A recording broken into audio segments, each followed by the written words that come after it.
மேச ராசி நபர்களுக்கு 2024 பிப்ரவரி மாதத்திற்கு உண்டான பலன்கள். மேசராசி நபர்களை பொறுத்தவரை பிப்ரவரி மாதம் ராசிநாதன் ஒரு உச்ச வலுவில் இருக்கக்கூடிய ஒரு நிலைமையில் இருக்குது. ஆக மேசராசி நபர்களுக்கு இது நல்ல சௌரியமான ஒரு காலகட்டம். இந்த 2024 ஒரு ஓரளவுக்கு எல்லாமே ஒரு எடுத்துக்காட்டாக ஒரு முன்னுதாரணமாக நீங்கள் வாழ்ந்ததுக்கும் வாழ போகிறதுக்கான ஒரு நல்ல மாதம். அதாவது ராசிநாதன் உச்ச வலு மேசராசி நபர்களுடைய இயற்கையான குணம் அப்படிங்கிறது, அதாவது பழைய மேசராசி நபர்கள் இடைப்பட்ட காலகட்டத்தில் கொஞ்சம் வீக்னஸாக இருந்தால் கூட ஓரளவுக்கு நான் ஒரு காலகட்டத்தில் கொஞ்சம் நல்லபடியாக இருந்தேன், சொல்லிக்கிற மாதிரி இருந்தேன் அப்படின்னு சொல்கிறோம் இல்லைங்களா? அந்த மாதிரியான ஒரு துடிப்பான ஆக்டிவான பர்சன் அப்படிங்கிற ஒரு சூழ்நிலை திரும்பவும் பெறப்போகிறீர்கள். இப்போ இந்த காலகட்டத்தில் ராசிநாதன் உச்சமாக இருக்கிறனால ஓரளவுக்கு உடல் அமைப்பும் சரிதான், மனசு அமைப்பும் சரிதான், ஒரு திடமான ஒரு வலுவான ஒரு நிலைமைக்கு மாறும்.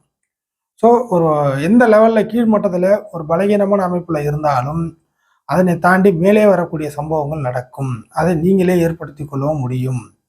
ஆக இந்த காலகட்டத்தில் நீங்கள் கேட்குறது கிடைக்கும். நீங்கள் என்ன நினைச்சு செய்கிறீங்களோ அந்த விஷயத்தில் சக்ஸஸ் உண்டு. யாருடைய தயவும் பெருசாக இருக்காது. நீங்களே எல்லா விஷயத்திலையும் 90% வெற்றிகளை பெற முடியும் தனிப்பட்ட முறையிலேயே. இன்னும் சொல்ல போனாக்கா உங்களால் தான் இந்த காலகட்டத்தில் அதிகமான ஆதாயம் மற்றவங்களுக்கு கிடைக்கும். முடிக்க முடியாத எப்பேற்பட்ட பிரச்சனையாக இருந்தாலும் அது சண்டை போட்டு முடிக்கிறதுக்கு சௌரியமாக இருப்பீங்க. இல்லை சமாதானமாக பேச்சுவார்த்தை வந்தாலும் முடிக்க முடியும். அதே சமயம் கோர்ட்டு கேஸு வில்லங்கம் பஞ்சாயத்து இந்த மாதிரி இருந்தால் கூட அந்த பஞ்சாயத்து விஷயங்கள்லாம் உங்களுக்கு சாதகமாக மாறும். ஆக மேசராசி நபர்களுக்கு இந்த காலகட்டத்தில் ராசிநாதன் கிரகமான செவ்வாய் எப்படி உச்சமாக இருக்கிறதோ அதே போல மேசராசி நபர்களாகிய நீங்களும் ஒரு உச்ச நிலைமைக்கு மாறுவீர்கள். இதில் எல்லா விஷயத்துலையும் சொல்லலாம். தனிப்பட்ட முறையில் அது கிடைக்குமா இது கிடைக்குமா அப்படிலாம் பார்க்க தேவையில்ல.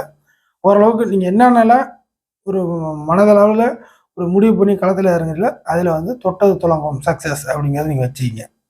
அதற்கு அடுத்த அமைப்பாக ராசிக்கு எகெயின்ஸ்னு சொல்லக்கூடிய கிரகம் புதன் வலுவிழந்த அமைப்பில் இருக்கிறதுனால இந்த கடன் பிரச்சனையை முடிக்கிறது, அதே சமயம் கொடுத்த வாக்குறுதியை முடிக்கிறது, இல்லை பார்த்தீங்கன்னாக்கா இது வரைக்கும் பயந்துக்கிட்டு இருந்த விஷயத்தில் ஒரு துணிச்சலாக ஒரு ஒரு போர் வீரன் ஒரு அதாவது பார்த்தீங்கன்னாக்கா படை தளபதி அப்படிங்கிற மாதிரிலாம் ஒரு எப்படி ஆக்ரோஷமாக இருப்பாங்க, அந்த மாதிரியான ஒரு விஷயத்துலலாம் நீங்கள் ஈடுபட போகிறீர்கள் அப்படிங்கிறத எடுத்துக்கலாம்.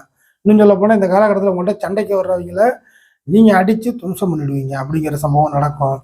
இன்னும் சொல்ல போனால் மானம், மரியாதை, கௌரவம், அந்தஸ்து, புகழ், தைரியம் இதெல்லாம் காப்பாற்றப்படக்கூடிய ஒரு மாதமாக இந்த பிப்ரவரி மாதத்தை மேசராசி நபர்கள் எடுத்துக்கொள்ளலாம். அதற்கடுத்த அமைப்பாக இப்போதுமே சொல்லுவேன், ராசிநாதன் வலுவாக இருக்கும் பொழுது எந்த ஒரு கெடுகிரக அதாவது கெடுபலனை தரக்கூடிய கெட்ட கிரகமும் உங்களை சம்பந்தப்பட்ட ராசி நபர்களையும் ஒன்றும் செய்ய முடியாது. அதே சமயம் ராசிநாதன் பலகீனமான அமைப்பில் இருக்கும் பொழுது எப்பேற்பட்ட யோக கிரகங்கள் கொடுத்தாலும் அந்த பலனை அந்த ராசி நபர்கள் சரியான விதத்தில் 100% அனுபவிக்க முடியாது.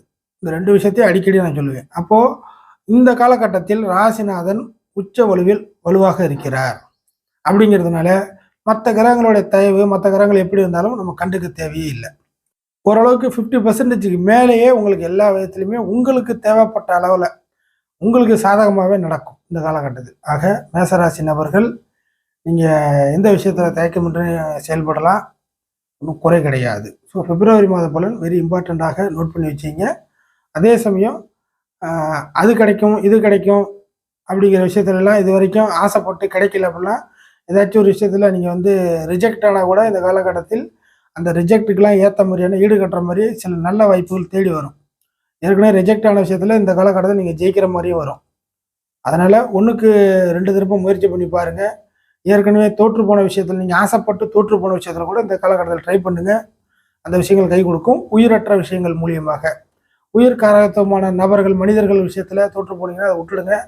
உயிரற்ற பொருளான மற்ற விஷயம் பணம், பொருள், வேலை, இந்த மாதிரியான உடைமைகள், நீங்கள் யூஸ் பண்ணக்கூடிய பொருட்கள், இந்த மாதிரி விஷயத்தெல்லாம் பாருங்கள். ஸோ உயிரற்ற காரகத்துவத்தில் நீங்கள் ஏற்கனவே தோற்று போயிருந்தால் இந்த காலகட்டத்தில் திரும்பவும் ஒரு முயற்சி பண்ணி பாருங்கள், சக்ஸஸ் ஆவீர்கள்.